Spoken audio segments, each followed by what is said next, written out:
Hey guys, welcome back to another video, and in this video you're going to learn about my pros and cons of eating a higher fat diet.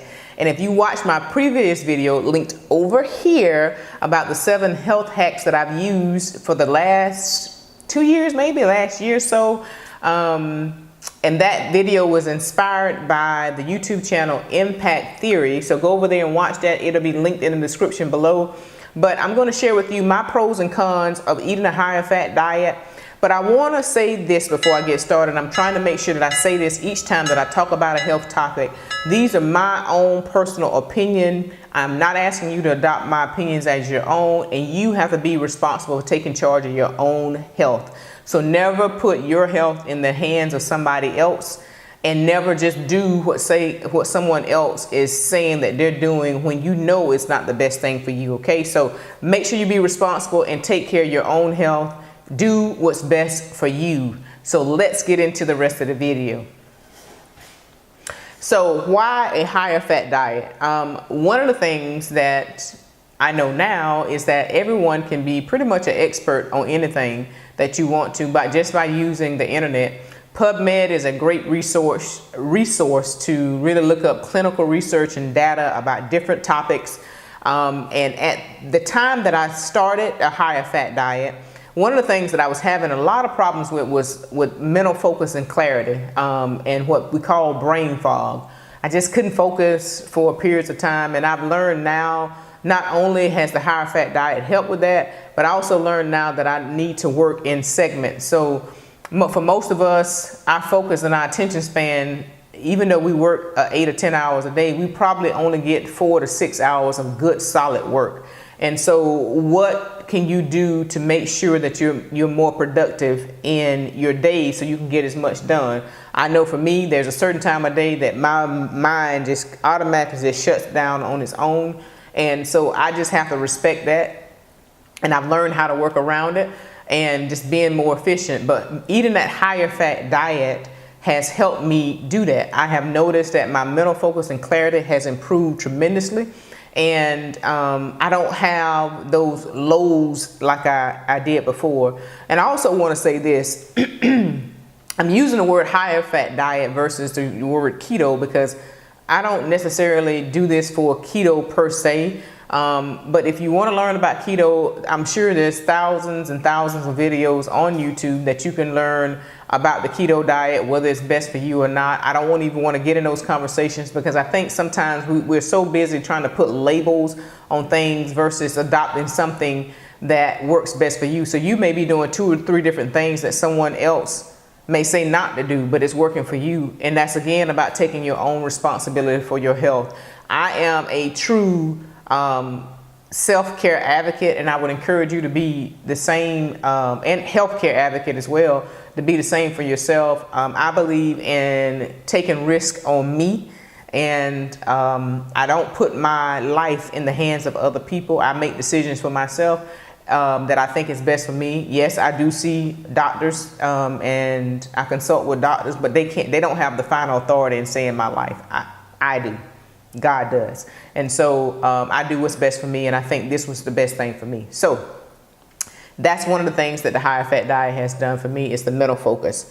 Also, energy is a huge thing. I'm going to combine 2 things together. So with the higher fat diet, also, if you watch my previous video, the 7 health hacks, I talked about fasting. I pretty much fast now at least 6 days a week, about 20 hours. Sometimes that change. 1 day a week, sometimes I go to 24 hours. And usually that's incorporated with a spiritual fast as well on that 1 day.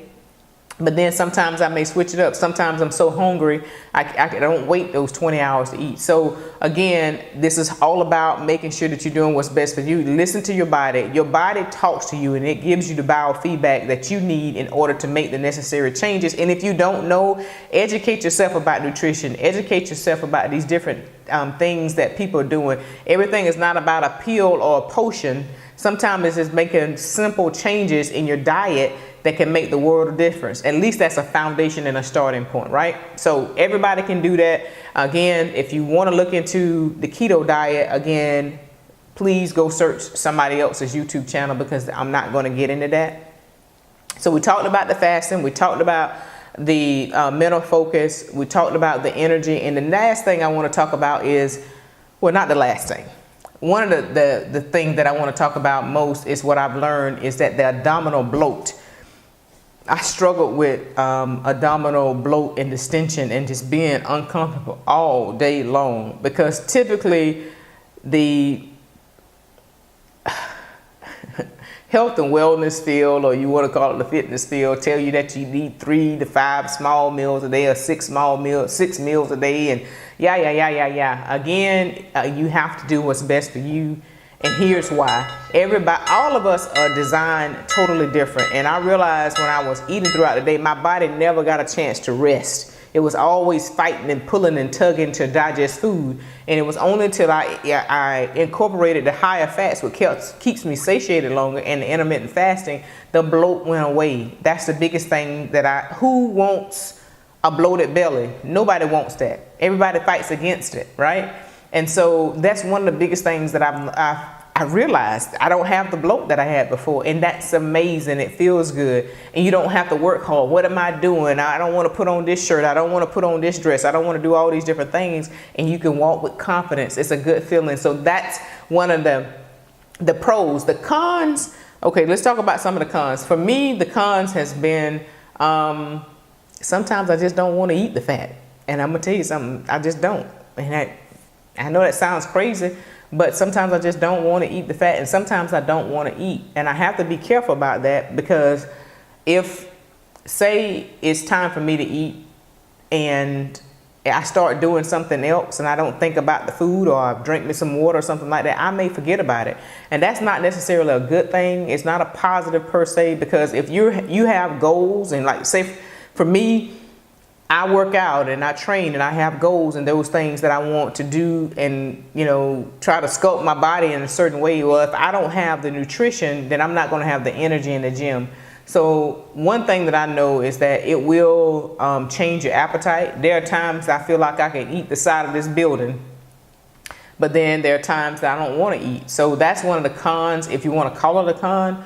But I think that's just the dietary principles, or the diet itself really working. So it's not necessarily something bad, but you just have to be mindful that you do need to eat, and because otherwise I'll forget it. So if you like videos like this, the tips that I've given you about improving your health, make sure that you hit the bell notification for future videos. And so if you're interested in staying connected and improving your health and your personal development, watch my last 2 videos over here so we can stay connected, so you can see what's going on. I hope that this video blesses you, and I hope that it inspires you to become an active member in your health and do what's best for you. Don't try to follow somebody else's template, because you can only be you, not somebody else. I look forward to talking to you soon, and see you in the next video. Bye-bye.